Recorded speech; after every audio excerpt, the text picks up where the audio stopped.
Hi, Jill. Welcome back to the podcast. Hi, it's good to be back. It's been at least a couple years, I think, It right? has been because I think Yeah. you were actually one of my first ever guests. And so, yeah, Wow. yeah. So That's awesome. the podcast has been going for, yeah, I think about 2 years now. Yeah, So, good. yeah, and those were great episodes. So, what we'll do is we'll definitely link to them in the show notes because Okay. I think on this episode, we are just talking beforehand, we might get into some different, I mean, maybe we'll start to talk about HRT and things like that. But Yeah. we're going to talk more about the quiet, maybe sometimes not so quiet, right? So I guess we can Yeah. definitely touch on the symptoms, but also women need to understand that this midlife perimenopausal shift is such a critical time, right? With their Yeah. metabolic health and the biological changes. So why don't we just start there? What Yeah. does that all Yeah. mean? Like, why is this a critical time? Even if Mhm. women are like, because there's probably a lot of women that maybe not who listen to this podcast, but their friends and family members who they may not have many symptoms, you know? Like, I actually don't have many symptoms at all. Like, Yeah. really, my symptoms of perimenopause so far, touch wood, have been more like a bit more greasy skin and hair. Gosh, I wish I could figure that one out. It's a bit annoying, hmm but and then you know that I sometimes get the migraine, like very infrequent, hmm but I can't figure that out. It's just a drop in estrogen. I can't do much about that, I don't think. Yeah. So if I didn't know better, I probably wouldn't be doing the things I do, like lifting weights and supporting my metabolic health. But gosh, it's a time where even if you're not symptomatic, you got to be careful, right? Yeah, I mean, I feel like the word menopause, I mean, Yeah. it's all right. If you break it down, it just means the end of a period, like your period Yeah. stops. And I feel like it is the most underwhelming word because that's what women are thinking. Unless they've really started to do that deep dive or they have a doctor that's really in the know and is saying, "Hey, this period of time in your life is really critical. Hormones are changing." But I think we go back to the fact that we were never taught that menopause was a big deal. We weren't No. taught that hormones are a big deal. And so I think what happens is women, they're going through the perimenopause transition. Like you said, some having really significant symptoms, those acute Yeah. symptoms where it's maybe hot flashes and period changes and Mm. maybe hormonal migraines, maybe weight gain and mood issues and things like that. A lot of women that'll just kind of chalk it up to even just aging or just that they have a Yeah. lot on their plate. But Mhm. then there's that whole other side of things. And I think it's the more important symptoms, which are, Mhm. what we call like the silent physiologic changes that happen in the body. And Mhm. they're happening slowly, but they're Mhm. starting in perimenopause versus way later in life. So what we're talking about there is, the cognitive changes. Our Yeah. brain is rewiring, but there are cognitive changes that are starting in perimenopause that can later on lead to other things. Yeah. There's bone loss, right? Yeah. And everyone's thinking it starts later, especially when they're Yeah. told get a DEXA scan when you're 65. Yeah. We're talking about 35, 40, that bone Wow. That, changes, muscle wow. changes, Yeah. cognitive changes, blood vessel changes. So, and Yeah. those are the things that I think we all think about as we think about them as just diseases of aging when actually they're directly related to hormonal decline. And that connection is Mhm. just not made. No. So I think it kind of throws people for a loop. They're just not connecting the dots on those things. No. And I think also if they're not working with a doctor or a practitioner who runs the right tests as well, because Mhm. there's so much we can see in blood, right? And Yeah. blood is very inexpensive and accessible. Yeah. I'm a big proponent of blood. I think that, hmm when we start to come into, like you said, probably our 40s at least, let's start to get this blood work done because at least then women might see the shifts on paper, which sometimes gives them the impetus. Yeah. But hmm things like liver enzymes or lipids, right? Lipids, big, big for lipids. Lipids are changing. Yeah, I mean, I hardly know a woman who has not had changes in their lipid panel, especially if we're following them over time. And yeah, we don't have to be an alarmist about it, but there yeah, is a direct relationship between lipids and how we metabolize yeah, lipids and our estrogen declining. So it's like all of these things are coming up. And the yeah, thing is, we're going to live 40 years or more, probably between perimenopause, menopause, and postmenopause. yeah, And we're always thinking these are like disease, ultimately, that these lead to diseases of old age, but yeah, it starts now. And we see these women in their 60s that are yeah, saying, I fell, I'm running, I exercise, or I've been doing cardio, I Yeah. fell, I had an X-ray, I broke Yeah. a bone, and then I find out that I have like severe osteoporosis, or, Yeah. whatever it is, they just happen to go in for something else and Mhm. find that, oh gosh, actually my lipids are elevated, Yeah. my blood pressure is up. Yeah. And so it's just, again, with anything with our blood vessels, every single Mhm. cell of our body is being Yeah. blood vessels are going to every cell of our body. So if we have any Mhm. kind of compromise of those blood vessels, Yeah. our brain is affected, our Yeah. skin, I mean, everything, which I don't Everything. think we connect. No, absolutely Yeah. not. I Yeah. mean, I have friends who are, like early 50s with osteopenia, you know. Yeah. Yeah. And the only reason they know that is because I pushed them to go and do testing, but otherwise they wouldn't do the tests, right? No, And then how no. would you know? Um, Yeah. but so I think we should talk about lipids a little bit, but like, what do you think, if you think, is the Hmm. most important hormone when it comes to lipids and arterial health?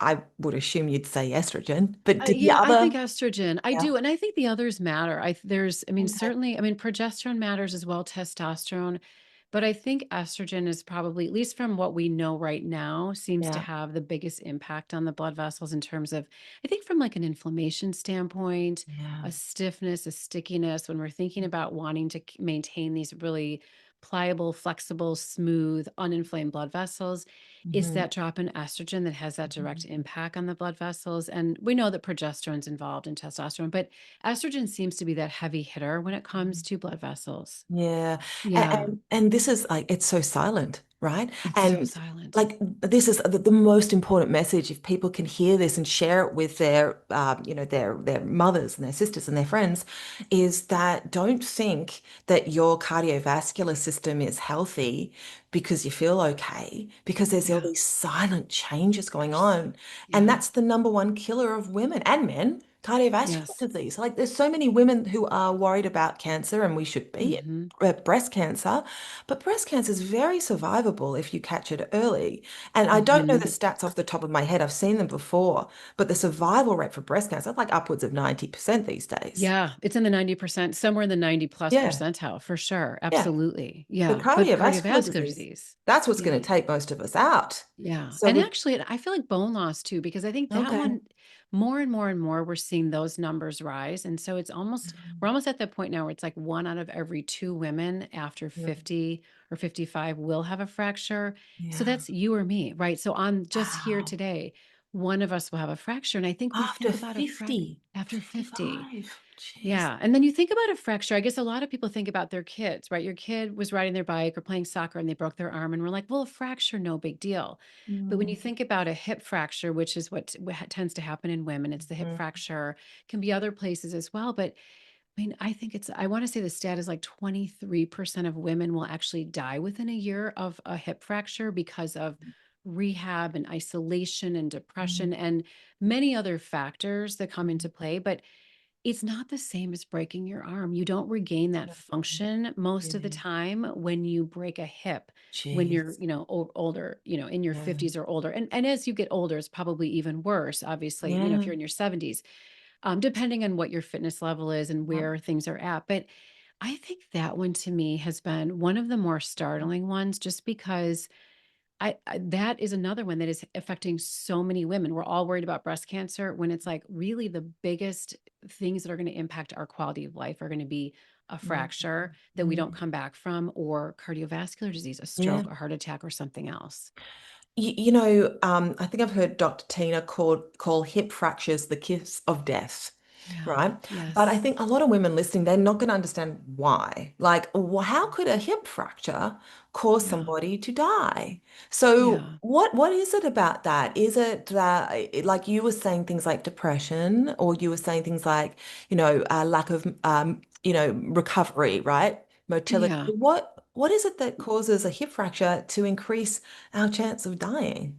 Yeah, I mean, there's complications from surgery for Yeah, sure. I think yeah, too that women are oftentimes, if it's a hip fracture, you really are immobile yeah. or you're not able to do anything independently. So now you're going to like a rehab facility for a long time, Mhm, maybe then to like a skilled nursing facility. mhm, Maybe you're then permanently needing assisted, you're in assisted living facility or something like that. So I think from a quality of life standpoint for a lot of women, it sends them into a depression. They're detached from their community, their connection, their purpose, what they were doing before. And so I think a lot of it is it's this sort of physical, but Mm. also this emotional and Yeah, psychological, yeah, just having to deal with this yeah, body that is like will never be the yeah, same yeah, because of, and again, some women do rehab beautifully, yeah. but a lot of women don't. And it's Mm, seeming like, especially the older women are getting, we're seeing that more and more. And that yeah. is so hard for women, Oh, especially yeah. women who I think are very Go. used to being social and Oh my connected to God. Yeah, people. Yeah. absolutely.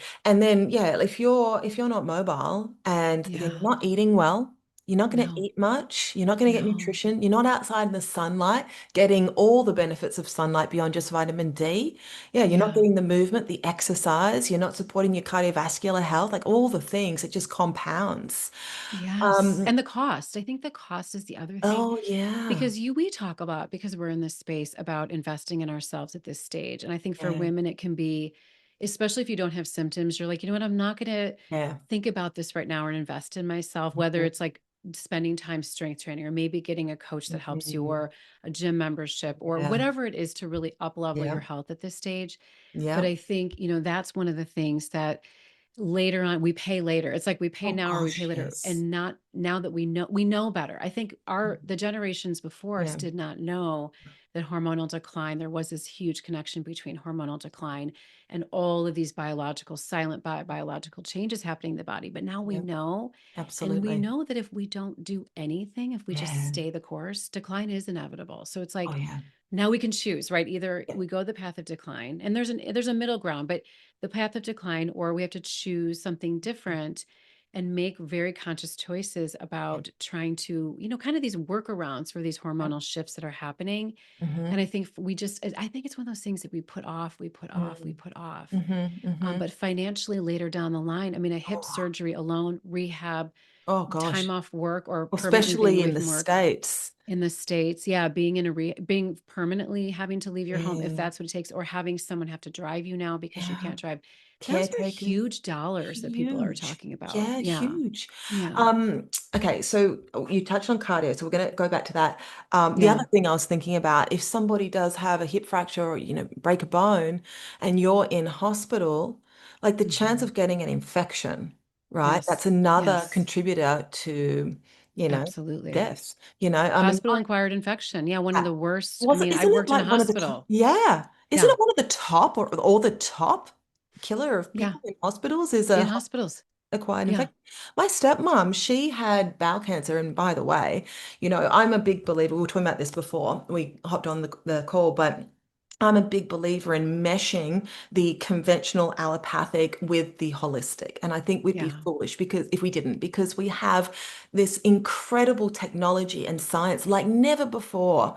In our time. So I think we have to mesh the two when it comes to Yeah. medications, longevity meds, when it comes to conventional screening tools. Anyway, so she never had a colonoscopy. And, Mm. bowel cancer, it's one of those cancers, again, that's very survivable if you catch it early. So Yeah. anyway, she didn't have a colonoscopy until it was too late. And long story short, she went into the hospital and she never came out because she got Mm. an infection. Oh So my we have to gosh. try to stay out of these hospitals. Yeah. Yeah. Yeah. And So, I mean, Tara, the other thing is, and I don't know how it is for you guys, but we are like, people are leaving healthcare. Healthcare workers are leaving in droves yes. because of the Mm-hmm. system. Mm-hmm. And so I think even from a how many bodies are able to take care of us as we age. We have so many Yeah. people leaving healthcare. Yeah, So I it's always think scary. about, not my mother-in-law is in an assisted living, has been between a nursing home and assisted living. We're paying a lot of money for it, Oh, yeah. to have that kind of care. But even then, at a really, really nice place, it's Mhm. very hard to find good care for Mm, people in that age range, right? So yeah. thinking about that too, I just think for us to think about, what is that going to look like? Are we even going Mm. to have the number of people or the Oh, that's healthcare workers that we're scary, isn't hoping it? for? And yeah, I mean, That it's a is it's a big scary. thing to think about. That alone makes me I don't want to be, 60, 70, 80, whatever, and frightened. Like I know somebody who said to me, "Oh, I'm a little nervous to turn off my light switch at night because it was near the stairs and they were, nervous about falling down the stairs." And that just always stuck with me. I'm like, I don't want to be 75 and nervous to turn off a light switch. I want to be Mhm. independent and be strong because, I mean, who wants to end up frail and, in one of these awful nursing homes? Like, I want to do the best. And not only that for myself and what I want for me. And listen, I've got some pretty crappy cardiovascular genes. I've got an ApoE heterozygous, right? Mhm. So I've got some dementia risk here. So I'm going to do everything in my power, and we'll talk about that in a minute, what to do, because I Mhm. know Yeah. weightlifting and we'll get there. Yeah. But also for my kids. Yes. I feel personally that I Yeah. owe it to my children to do everything I can in my power not to be a burden on them because they're Mhm. the ones that will pick up the slack if I am frail, if I have got dementia or whatever. And of course, we have no magic wand. We can only do the best we can, but at least I can do the best I can and I can tick that Yes. box because I don't want my kids to have Totally. to, suffer Totally. It's through the that. family, right? It's the It's family the that always picks family. that up. That's And right. to your Yeah. point, we can't guarantee, but I think the No. more we do proactively, and it's not, and I want to say it's not even that difficult. It's not that complicated Well, it's when actually you really think enjoyable about when it. you get Yeah, into it it. is. It's It really is. enjoyable. Like you Yeah, and I, we love our weightlifting I and it's know. enjoyable to eat healthy and it's enjoyable to feel good. Like, I Yes. don't know about you, but like I was saying before, I don't really have symptoms, touch wood, because I'm only 46, and I'm Yes. human and the body breaks Yes. down and we're not going, things are going to pop up, but it's so enjoyable to feel good. It is. It is. And everybody knows who's been sick just with, Yeah. a cold, the flu, Oh, whatever you've had. oh yeah. It's, you're Miserable. down for a week and you're like, this is Awful. terrible. What if that was your chronic I existence know. for 10, 15, 20 years, which it is for so many people. As they Yeah. say, our health span is not matching our lifespan. And a Hmm. lot of that is we can come right back to hormones and say, as soon as those hormones started declining, everything started changing. Yeah. And we don't want to end up in and out of doctors' offices for the No, last 10, 15 years of our lives or 20 no, years no. because we were not taking this seriously. We know, as we said, we know better. So we've got to do things differently. Yeah, exactly. Yeah. And like I've seen that, right? I've seen that in like in-laws and such, not being able to enjoy their time in the summertime at, their summer place because Yeah. there's a hospital visit or a doctor visit every couple of days. Like what kind of Yes. life is that, you know? Yeah. Um, Yes. there's a few things to touch on. So Yeah. first of all, going back to lipids, so just for anybody listening, probably good to give them like what should they get done from a lipid perspective. So yes, full cholesterol panel, right? Yeah. But you Yeah. know what I never see people doing? I don't know if you do, maybe you do, Hmm. but I seldom see doctors running lipoprotein little a and Yeah. ApoB. ApoB. So Yeah, for those are sure. critical. Yeah. Those are critical. Yeah, I think the standard lipid panel is just, you have to go beyond it. It just gives it this Yeah. tiny, tiny glimpse into what's happening. Yeah. And there's other markers as well, just looking for like inflammation, CRP, things like Yep. that too. Yep. But yeah, I would say, we have like the NMR lipid profile here. I don't know Uh-huh. if you guys have that, but something similar where it's much more advanced Is that lipid like testing, particle size, particle size. We're looking at all of oxidized? that. Yes, we can And do that's one of much more them. important. Yeah. Yeah, yeah. But that I'm really stuck on that lipoprotein little a and that ApoB these days. And again, my genetics, cardiovascular genetics are terrible. I was talking to my Yeah. doctor, she's functionally trained, but I said to her, I've got really crappy cardiovascular genes, don't I? Mhm. And she's like, yep, yep, you do. Because I make lipoprotein little a. So that sucks. Yeah. So And yeah, were you the first to know that? Were you the first to sort of in my, test that in your in my family or family. Oh no? yeah. Yeah.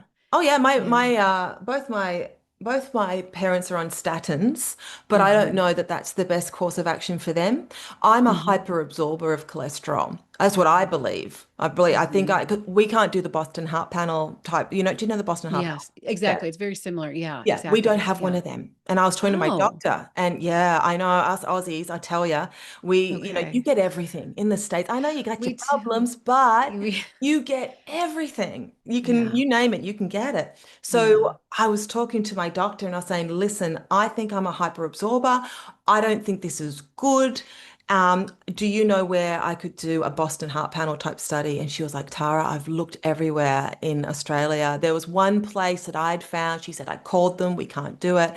So Yeah. I said to her, I want to just trial ezetimibe and just give it a Mhm, go and see what mhm, happens. And she said, yeah, it's a mhm. good idea. So we're doing a little Okay. experiment because I'm pretty Oh, convinced. I mean, I went vegan for 3 months about 10 years ago and my cholesterol dropped. And that's always been in the did back of it? my mind because you'll hear in Yeah. the functional medicine space, oh, you can't eat too much cholesterol. And I was like, oh, I Mhm. call BS on that one Yeah. because I've Yeah. seen that not to be the case. And again, it's genetics. You Yes. can't, Yes. it's not predetermined by diet and lifestyle. If you've got these genetics, you got to take that seriously and Yeah. think about, well, how can you, modify that maybe with Mhm. a medication that is going to Yeah. support your longevity and your health span. So I think we've got to be Yes. careful with these things. We can't be too pig-headed about, I'm just doing everything functionally and holistically. And, we've got to Yeah. mesh the two together. I Yeah. totally agree. I feel like there's a place for everything. I Mm. mean, it's Yeah. just, and what works for one person, it's just such a unique, Yeah. personalized plan that you have to Absolutely. really sit down with each person individual. Yeah, absolutely. Yeah. Sorry, my husband's printing something on the Is he? Oh, I printer, can't if even you hear can hear it. that. All right, I it's can't very hear loud it. for me. Yeah. Okay, so lipid panel, cholesterol, lipoprotein little a, ApoB, and then metabolic markers, fasting insulin. But Yeah. you know what I like? Do you ever run C-peptide and glycomark? Not glycomark, but C-peptide, yes. Yeah, And I okay, don't run labs anymore. I used to, sure. but I really, because of just licensing and things like that, I sort of Yeah, stepped away and I just let the doctors yeah, do that now. But yeah, I do like to see like the fasting insulin, obviously huge for metabolic. Just get that snapshot. yeah, C-peptide, yeah, fasting glucose is, it's that one moment in time. It doesn't give a yeah, great one. Hemoglobin yeah, A1C, I like to see. So some of the yeah. other ones. Well, that's why I like glycomark because that gives a really good picture of how high your blood sugar is spiking after meals. So Yeah, that's one that because HbA1c it's good, it's interesting, but it can be influenced, I find, by a yeah, few different things. yeah. But yeah, so that's good for the listeners to hear the lipid panel and then those metabolic markers. I think we've got to get them done at least once a year, for the rest of our Yeah, lives. I do love CGMs, the continuous Yeah, glucose monitors, especially for people that, will say, and again, this is not to say I'm doing everything right, but to yeah, say, I don't know what it is. I can't figure out what it is. And they put on a glucose monitor for yeah, 2 weeks. And I always say, for 2 weeks, just do it and don't yeah, change a thing and just yes, see, just yeah. notice. And people are shocked. I was shocked when I first Mhm. used one. And this has Yeah. been probably, I don't know, 8 years ago now, but it's incredible to see Yeah, that data because it's such quick feedback. And now you it really is. see, like when I didn't sleep, my glucose went up. I was not Yeah. managing blood sugar well, Hmm. or certain foods that you think you're doing Yeah. fine with. And then you start just shifting some small things. And I Yeah. think for the people wearing them, they're like, okay, this isn't going to be that hard. I just have to make Yeah. some It's little empowering. shifts. Yeah. It's So empowering. empowering. Yeah. But so long as also people realize that we're supposed to have spikes in our glucose Yeah. after we eat. Hmm. And I think Hmm. sometimes what I see sometimes with my clients is they get a little, and you know what? This was even me. I have a friend and a colleague, and we both did the CGMs a few years back, and we were, sharing our data. We're all into the data and nerdy like that. But we were trying to keep it quite flat, right? But the Hmm. only way you can do that is to eat very not very low carb, but you can't be eating fruit. That's going to spike No. you. But that's Yeah. okay. And I think it's really important for people to know it's fine to have a spike. It's just how high the spike goes and comes Exactly. back down. But we're not trying to just get a flat line, right? And I Yes. think that's the only thing with CGMs is for people to realize having spikes is totally normal. Yeah. It's just Yeah. how high.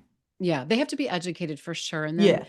so they know what to expect. But yeah, otherwise I feel like there's a little bit of food fear, and then you don't want to do Yeah. certain things, and it's like we don't want that. Yeah. But just for that, I think for that immediate feedback, it's Yeah. just could be It's a helpful fascinating. I tool, just a agree. tool. Yeah. I Yeah, love data. I love these tools. I know. I know Yeah. you do. Yeah, well, I'm data driven, right? And I always Yes. think that everyone else must be data driven because I am, but it's not the way. But like if I get Yeah. blood work, I can very much do one of these. Oh no, no, I'm good, I'm good. But then when I get the blood, I'm like, okay, I want to Mhm. tweak that. It just gives me more impetus to Yes. do the things. Not that I don't do the things, but to tweak them even more Yes. Well, and you have, yeah, it helps you it gives you feedback if what you are doing is helping. is helping. And to your point, if you have some genetic predispositions, why Yeah, not do what you can to sort of tweak things now? And the only way to really absolutely. know that is to Yeah, look at it in the lab, since right now you're not feeling anything, right? I mean, you're not exactly. feeling You don't feel an Yeah. LP little a, right? It's No, not you something that we do can not. feel. That's the thing. Yeah. You don't feel heart disease until it's Yeah. I heard somebody say the other day, the first symptom of cardiovascular disease is a stroke or a heart attack, you know? Yeah. In women in particular. Yeah, Yeah. right. And Yeah. I learned about something recently too. So you've got the coronary calcium scan, which is Hmm. one way to have a look at your arterial health, but that's end stage, right? So Yeah. like you don't like at my age, I better not have much or anything on there. And I did do one 5 years ago and it was a zero. But then I learned that that's not terribly helpful at my age, but a better scan, well, ultrasound is the CIMT. Hmm. And I did one of them recently. So that's the ultrasound of the carotid arteries. That picks Yeah. up subclinical atherosclerosis. So Hmm. now I'm all about that. And I'm just, Yeah. but they're not done. No, you have to ask for You have things, to I think, ask, and yeah, find the right person. I think sometimes that traditional, at least in the US, the traditional yeah, conventional model, and a lot of it is insurance driven or yes. directed. So a lot I of had it to pay is for mine. paying Yeah. out of pocket, which I, I do it though. I don't even think, but I know some people don't have that luxury. But I yeah. recently went and got two pelvic ultrasounds done. No Hmm. reason. I just said to my Yeah. doctor I'd like to because I've been on estrogen, and I got two only because one of them I did, and then my period came soon after. So it was a little bit thick, but it would be, you Hmm. know. So I was like, Yeah. oh, let's just Yeah. do another one. But we're Hmm. talking hundreds of dollars here. And that CIMT scan, like that wasn't covered. But so I don't even know what I spent, probably 700 or so. But I know Hmm. that that's not always accessible to people. And you don't have to do it as frequently as, maybe you and I do. We're in the industry. But I do Yeah. think some of these tests, you just want to budget and get them done, Hmm. once a year or whenever, just tick that box because, like you Yeah. were saying earlier, it prevents spending an insane amount of money later on. It just makes sense. Yeah. Spend a bit of money now and hopefully prevent spending tens of thousands later. I know. I do. I feel like it's like an ounce of prevention right now. And it's Yeah. hard because we're so programmed to think insurance has to cover everything, but that's just not the model. It's not this No. preventive care model. It's about, dealing with it after the fact. So I Yeah. think the more that people can understand that it's not the doctor's fault, it's just this is the Yeah. model we It's just have. the model. Yeah. And so we have to start like we budget. I always think, and again, not everybody can do it, but there's so much that as parents we budget for our kids. Hmm. We'll kind of go to the ends of the earth for the kids. Yeah. I know here it's like people spend thousands and thousands of dollars on travel sports for, years Yes. and years and years and years. Yeah. And that's great. It's great for the kids. But again, we always have to be Yeah. thinking about ourselves too. Like our health Oh, is really yeah. top. Mm. So if we're willing to shell out all this money for, all of these things for our kids, we need Hmm. to be turning that on ourselves as well and say, Yeah. what am I worth? Absolutely. Right? Yeah. Absolutely. And Yeah. more to the point, our kids kind of need us. Like Yes. they would prefer us be alive and well than to Yes. have done all these, like my daughter, we got a something from her school about a surfing trip to Fiji. And all of her friends are going, and it's nuts, right? When you think about it, and it's Yeah. like, well, yeah, we have to think about what are we spending our money on, and what are the priorities? I mean, I can't tell you the amount of women who have said to me, listen, I really want to work with you, but we're just doing a home renovation right now. So Hmm. yeah, and I get it, like, Yeah. but so long as we just keep perspective, and Yeah. I often say we have 99 problems until we have a health problem, and then we have one Hmm. and we Exactly. think we should coulda woulda shoulda, and you can't always like it's never too late to start anything, No. but it sometimes is too late to reverse Yeah. some things, and we have to be Yeah. real about that. Yeah, that's a really good point too, Yeah. especially with this conversation because and Hmm. maybe we can talk a little bit about hormones on that Yeah, let's front do because that. of all the things that are going on with men. Just, like we talked about the hormones before when you're with your last podcast. I know you talked to a Mhm. lot of people about Yep. hormones, but hormones are, when we start them early, they really do provide protection. We know for sure Yep. against cardiovascular disease and we know against bone loss. Yep. And we know cognitive, we know there's kind Mhm. of some mixed studies, and I think based on timing Mm. and formulations that were used, but Yep. it is looking like, starting, hormones early. And what I mean by that is we're Mm. not waiting till, we've had no hormones or rock bottom hormones for 10 Mhm. years. Sort of like as hormones are declining, we're bringing hormones back in. We're going to Mhm. keep those blood vessel protections going, brain protection, but Yeah. bone protection. And then of course all the other areas of the body, which we didn't talk about, but digestive health, we know there's hormones in the digestive tract or Mm-hmm. that signal the digestive tract. We've got the genitourinary system, which is Mm-hmm. huge for women as they age with urinary tract infections and Oh, yeah. so many issues that they have either vaginally or in their vulva or Mm-hmm. just urinary tract because of this loss of Mm-hmm. hormones. So Yeah. starting them before, like you Mm-hmm. said, it's harder to reverse, especially blood Yeah. vessels. We really Yeah. can't reverse them once that damage is done. But if Mm. we can get those hormones in early, we know they provide Mm. protections and some really significant protection.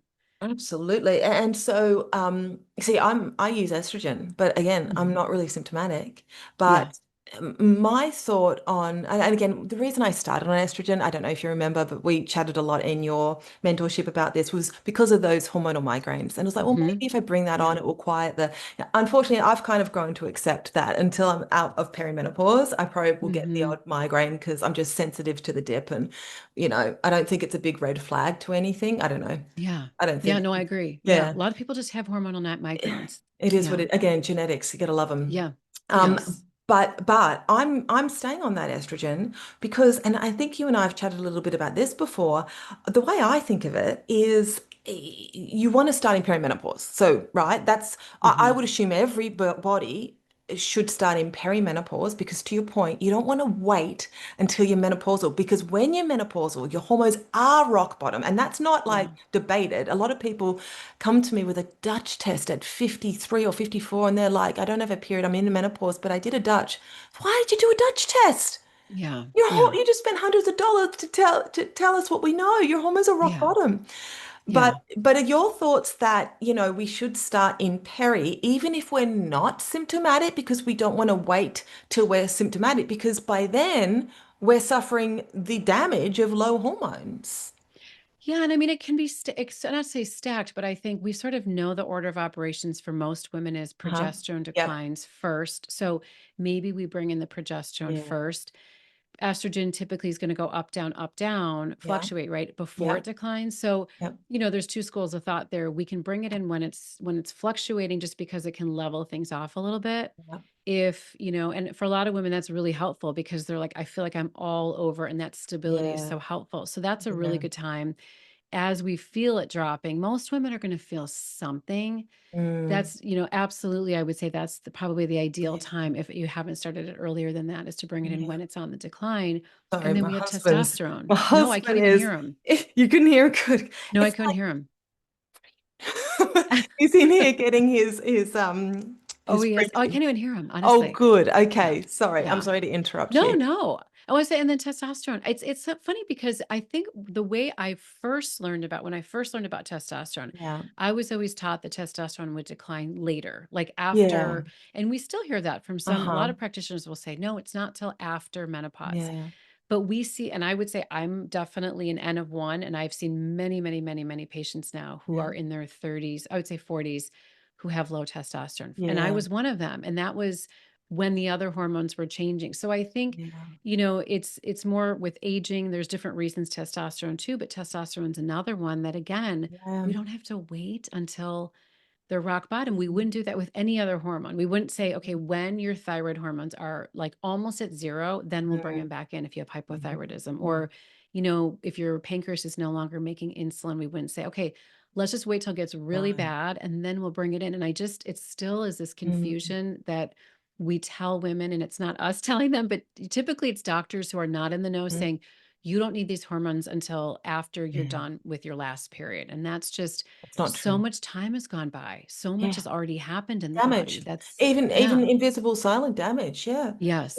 And Yes. testosterone is very protective of the breasts, we know, The right? breasts. Lindsay Exactly. Bergson talks a lot about this. Very Yeah, breast it's cancer protective. very bright. And Rebecca Glazier's done work on Yes. that as well. Yeah. And it's been, and then you have somebody, is it Susan Davis? I want to say it's in Australia. Is it Susan Davis? It's in Australia, who's also done work on this. So I feel like Okay. there's a lot of, and I think it's really that protective, that's that 3 beta dial. It's the way it metabolizes is Mm, very protective in the breast. So it's yeah, another thing that's been overlooked for so long, but I think all the absolutely. hormones are so important They to are. look And, at. and do you ever think, because I know there's some school of thought out there that you shouldn't bring testosterone on if you're not on estrogen. Do you know that? You've probably, I have heard yeah. that. I mean, But if I guess I would say if you're not, if that's the issue, if the Yeah, issue is that you're low in testosterone, why would we not bring testosterone in? If exactly. Yeah, you mean it doesn't, it's just sort of like what you need at that time. Your body might yeah, convert some of that testosterone to estrogen if estrogen's mm, dropping. That's true. So maybe you do need, but that's maybe a sign that you want to bring a little bit of estrogen in if yeah, you're overly converting it to estrogen. So yeah. I think there's some arbitrary rules that have been sort Mhm. of put out there that don't make a lot of physiologic sense in the Yeah, body, and that for me is one of them where we would say you can have this one but not this one. I mean, I mm, think the estrogen and progesterone, if you have like if you have estrogen, if you use estrogen and you have a uterus, you need progesterone. That yeah, we can all agree on because of the yes, lining. That's really the only, but anybody, everybody can use progesterone, even women without a uterus. yes. I would just say in general, a lot of these sort of rules regarding Yeah. hormones are not really physiologically um Sound. Yeah, supported. yeah, Right. Exactly. yeah. It's You got just to sort of look at like the someone, individual. yeah, someone said it or they thought it was this way. And I think for practitioners who have worked with patients over the years in clinical practice, they see this over and over and over. Each Mm, woman's a little bit different. So yeah. we just have to look at the unique woman, like you said. Absolutely. Yeah. Absolutely. The other thing that gets talked about a lot is cycling progesterone. Hmm. So, you know, what's interesting, and again, N of one, but I have been using the Mirror app. Do you know? Hmm. Yeah. Yes. And I was monitoring my progesterone, my estrogen, my luteinizing hormone, and I was seeing that taking progesterone in my follicular phase was not preventing that spike, which is what I've Mm-hmm. seen in the research too. I've read that in the research, especially when you're taking oral progesterone, it Yeah. doesn't stop ovulation, right? No, Yeah, no. yeah. I know. And people don't know this, and so many doctors are hell bent. You cannot, if you're cycling regularly, you Yeah. cannot take that progesterone in your follicular phase because you will stop ovulation. But I think that's not true.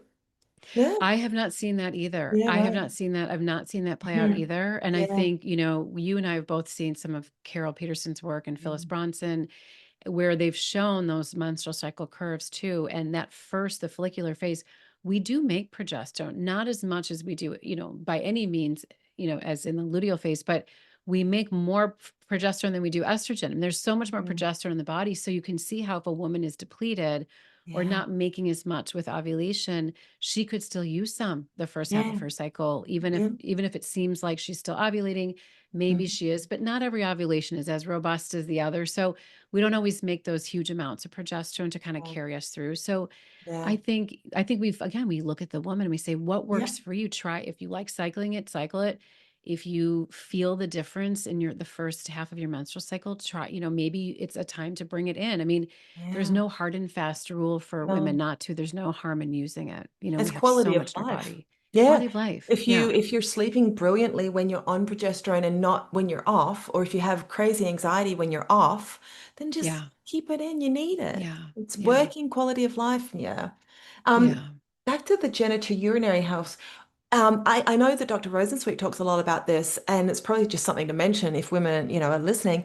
When women start to get the genitourinary symptoms, whether it be vaginal atrophy or vaginal Mhm. dryness or more UTIs, that is typically, correct me if I'm wrong, a sign that your systemic estrogen is really low because you shouldn't be Yes. getting vaginal symptoms if you've got enough estrogen. And this goes two ways, I guess. Before you go on estrogen HRT, if you're already getting vaginal symptoms, you might, you really need that estrogen.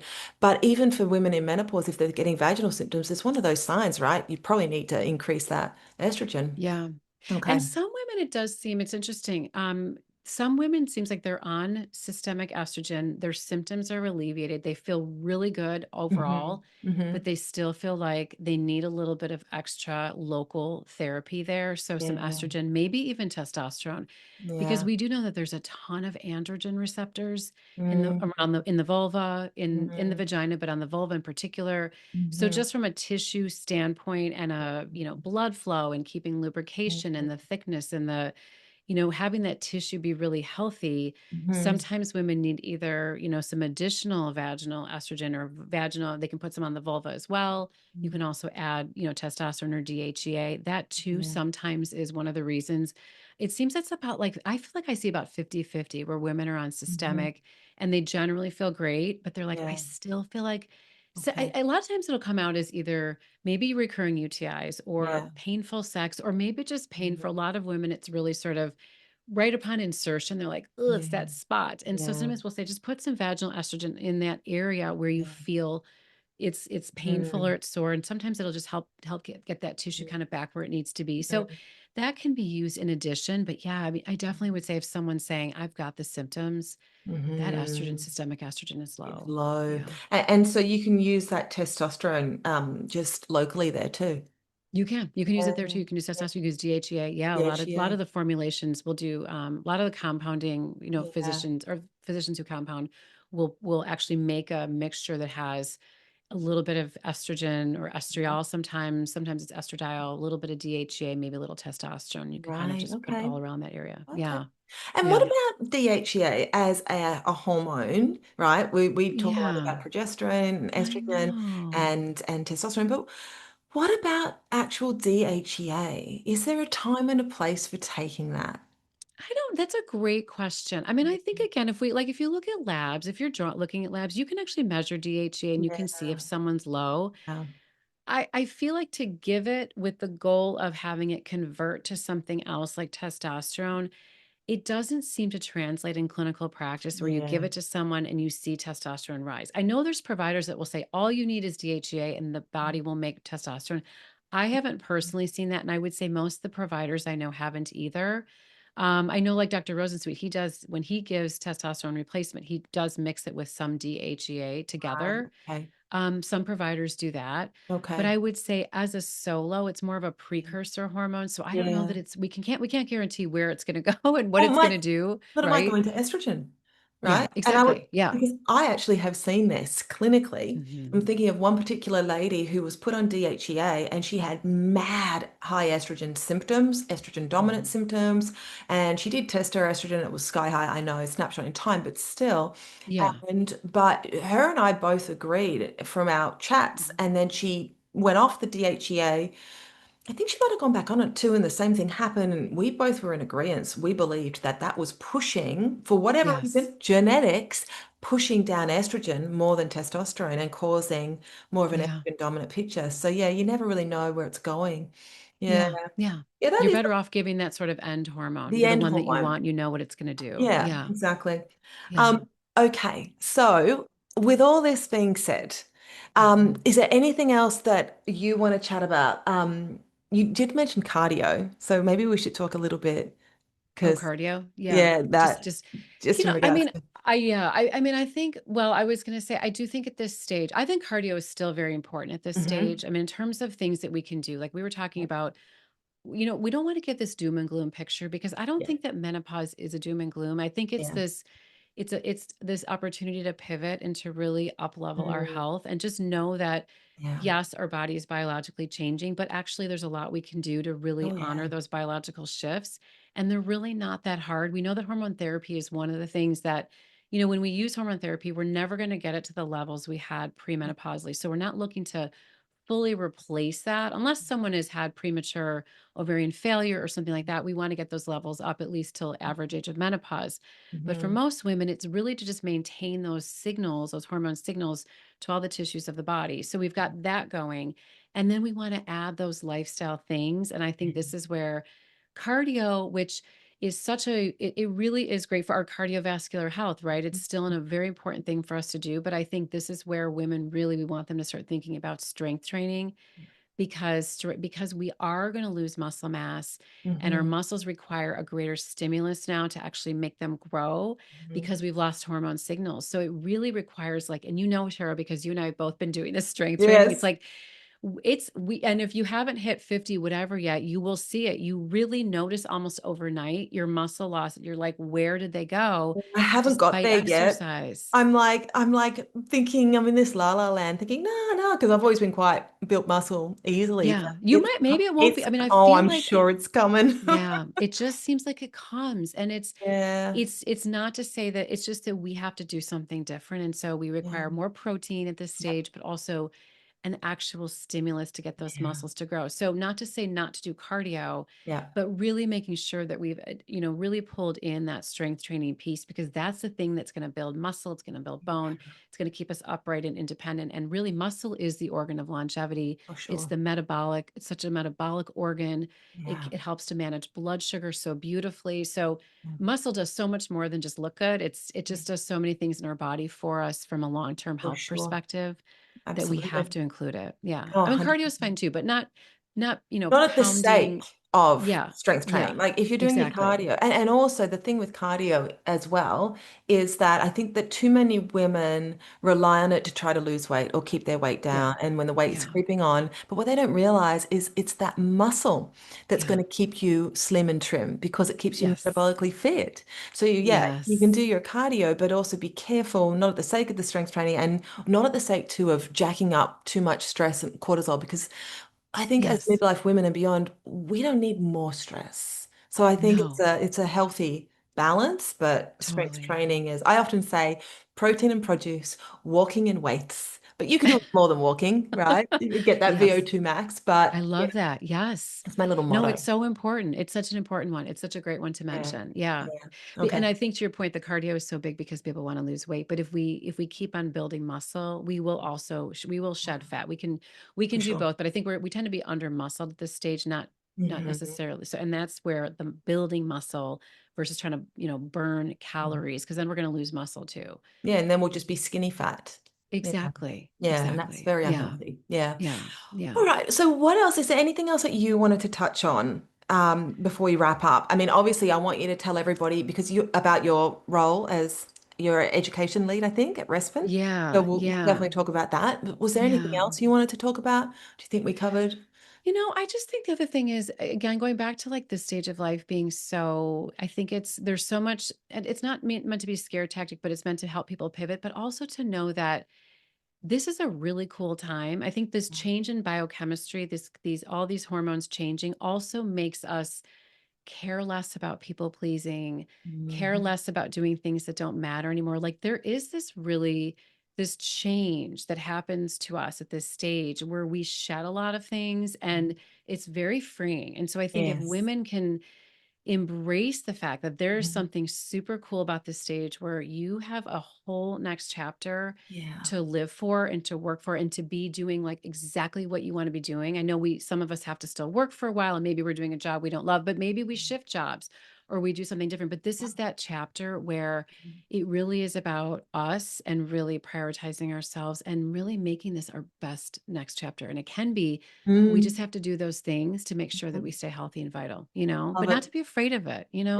no, we don't It's have to an be afraid. awesome Well, stage. but this is the thing. We can be empowered and Yes. we can choose not to be a victim, right? And that's Yes. so empowering and liberating. And Mhm. one of my favorite quotes at the moment, it's not really, I don't know if it's a quote. I have no idea who said it, but the saying is, what you are not changing, you are choosing. And if we Mhm. remember that, it's applied to, like you were just saying, if you're in a job you don't like, well, Yeah. change it, Yeah. and people, all the excuses in the world, why they can't strength train or they can't whatever, meditate or go out for walks. But ultimately, what you're not changing, you are choosing.